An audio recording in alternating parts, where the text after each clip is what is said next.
नमस्ते मित्रांनो, माझे नाव सुनीता आहे. मी 28 वर्षांची आहे. गावची एक साधी मुलगी, पण शरीर थोडे भरलेले, कमर पातळ आणि डोळे असे की बोलताना थोडे खाली झुकतात. लोक म्हणतात की मी घरकाम करताना घाम आला की माझी साडी थोडीशी चिकटते, पण ही गोष्ट नंतर. आज मी तुम्हाला माझ्या आयुष्यातील ती कहाणी सांगते, जी माझ्या मालकाच्या घरात घडली. मी लखनौजवळील एका छोट्या गावची आहे, पूर्वांचलची. माझ्या वडिलांची तब्येत बिघडल्यानंतर घरात पैशांची टंचाई आली.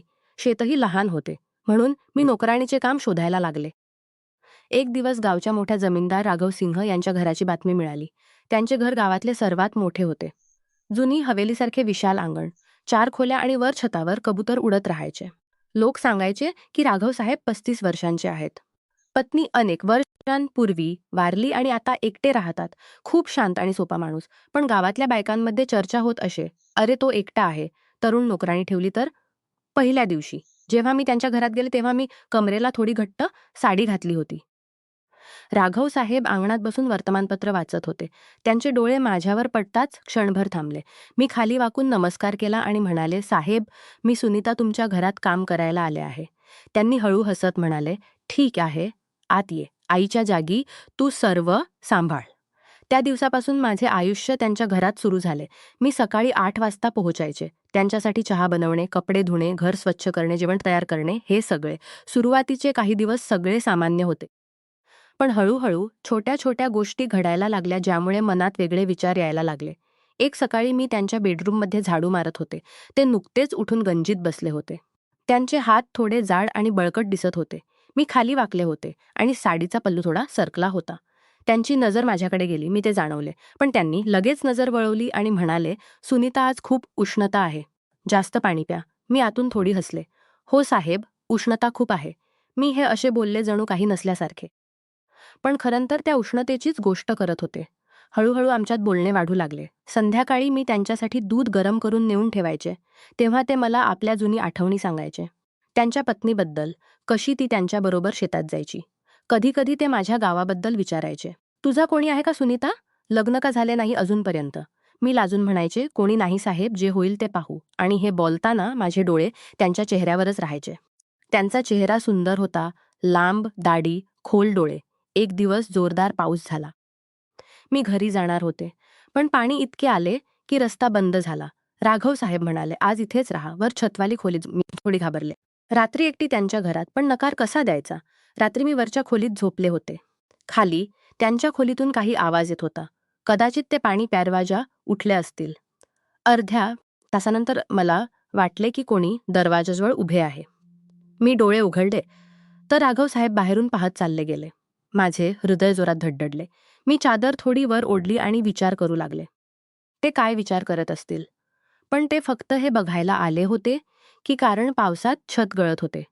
दुसऱ्या दिवशी उठल्यावर त्यांच्या चेहऱ्यावर थकवा दिसत होता. मी विचारले, रात्री झोप आली नाही? त्यांनी हसत म्हणाले, तुझ्या खोलीजवळून जात होतो. तू घाबरत आहेस का हे पाहायला आलो होतो. फक्त इतकंच. पण यातही लोक काहीतरी वेगळंच विचारतील. हळूहळू महिने गेले. मी त्यांच्या घराची लक्ष्मी बनले होते. ठीक आहे. त्यांचे जेवण बनवायचे, कपडे उचलून दुमडायचे. कधीकधी त्यांची शर्ट उचलताना त्यांचा वास यायचा, जुना साबण आणि माताईचा.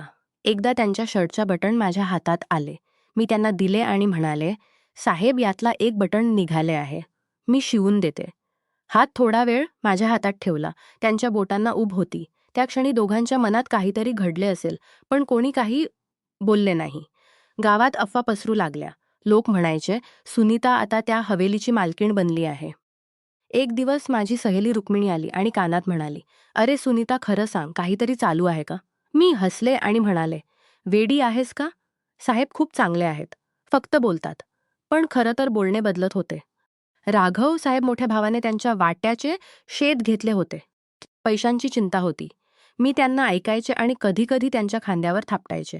ते थांबायचे, डोळे मिळायचे आणि मग दोघेही नजरा खाली करायचे. एक संध्याकाळ खास होती. वीज गेली होती. अंधार झाला होता. मी त्यांच्यासाठी मेणबत्ती लावत होते. ते माझ्या अगदी जवळ उभे होते. मेणबत्ती लावताना माझी बोटे त्यांच्या बोटांना लागली. दोघांच्या शरीरातून करंट धावल्यासारखे झाले. त्यांचा श्वास वेगाने चालू झाला. माझ्या छातीची धडधड त्यांना ऐकू येत होती, कारण आम्ही इतके जवळ होतो. तरीही त्यांनी एक पाऊल मागे घेतले आणि म्हणाले, सुनीता, तू खूप चांगली मुलगी आहेस. त्या रात्री मी विचारत राहिले, याचा अर्थ काय? तेही काही जाणवत आहेत का? दुसऱ्या दिवशी मी थोडी खोल गळ्याची कुर्ती घालून गेले. काम करताना वागताना राघव साहेब नजर फिरवून घ्यायचे. कधी त्यांची नजर पडली तरी लगेच हटवायचे. महिने गेले. एक दिवस मी आजारी पडले. ताप आला. राघव साहेबांनी डॉक्टरांना बोलावले. रात्रभर माझ्याजवळ राहील. माझ्या डोक्यावर ओले कपडे ठेवत होते. त्यांची बोटे माझ्या कपाळावर. मी अर्धवट जागी होतो, पण सगळे जाणवत होते. त्यांनी कधीही चुकीच्या ठिकाणी हात लावला नाही. फक्त सेवा केली. जेव्हा मी बरी झाले तेव्हा त्यांच्याकडे गेले आणि म्हणाले, "साहेब, तुम्ही माझी एवढी सेवा केली. मी काय परत करू?" त्यांनी हसत म्हणाले, "बस तू इथेच राहा. माझे घर तुझे घर समज." पण इथेच त्यांचे मोठे भाऊ आले. एक दिवस त्यांचे मोठे भाऊन केले आणि मला पाहून म्हणाले, "ही मुलगी इथे काय करते? लोक काय विचार करत आहेत?" राघव साहेब रागावून म्हणाले, "ही माझ्या मुलीसारखी आहे. याचा अपमान करू नकोस." त्या दिवशी मी समजले की त्यांच्या मनात माझ्यासाठी कोणतेही वाईट विचार नव्हते. ते मला खरोखर इज्जत देत होते. मग कथेला खरा वळण आला. माझ्या वडिलांची तब्येत पुन्हा बिघडली. मी काळजीत होते. राघव साहेबांनी मला पैसे दिले आणि म्हणाले, "जा वडिलांना बरे करा. जोपर्यंत हवे तितकी सुट्टी घे." मी गेले आणि 15 दिवसांनी परत आले. यावेळी मी वेगळीच होते. माझ्या मनात त्यांच्यासाठी खूप आदर किंवा वडिलांसारखे. परत आल्यावर त्यांच्या चेहऱ्यावर आनंद दिसत होता. त्यांनी मला एक छोटी भेट दिली, चुडीचा एक सेट. म्हणाले, "तू माझी बहीणसारखी आहेस, सुनीता." मी एकटा होतो. तू घराला जिवंत केलेस. त्या दिवशी मी रडले आणि त्यांनी मला मिठी मारली, अगदी वडिलांसारखे. आपला निर्णय सांगितला. मग एक दिवस गावच्या एका चांगल्या मुलगा, शाळेच्या शिक्षकांनी माझी गोष्ट पक्की केली होती. तो मुलगा शिक्षित होता आणि सरकारी नोकरी होती. मी आधी नकार दिला. त्यांनी समजावून सांगितले, "सुनीता, तुझी वय होत चालली आहे. मी तुझा भाऊ आहे. आता तुला सुखी पाहायचे आहे." लग्नाची तयारी सुरू झाली. सगळ्या गावाने पाहिले की राघव साहेब स्वतः माझे लग्न लावत आहेत. जे लोक आधी अफवा पसरवत होते, त्यांचे तोंड आता बंद झाले. लग्नाच्या दिवशी मी नवरी बनले. राघव साहेबांनी मला विदाई दिली आणि कानात म्हणाले, "आनंदी राहा. मी तुझा मोठा भाऊ आहे." लग्नानंतरही मी त्यांच्या घरात जात राहिले. आता मी त्यांची वहिनी बनले होते. रमेशही त्यांना भाऊ म्हणायचा. आम्ही तिघे एक कुटुंब झालो होतो. आज ही कहाणी सांगताना वाटते की आयुष्य किती विचित्र असते. लोक बाहेरून काहीतरी दिसतात, आत काहीतरी वेगळे घडत असते. राघव साहेबांनी मला कधीही चुकीच्या नजरेने पाहिले नाही. त्यांची इज्जत, त्यांची सेवा, त्यांचे प्रेम हे सगळे खरे होते.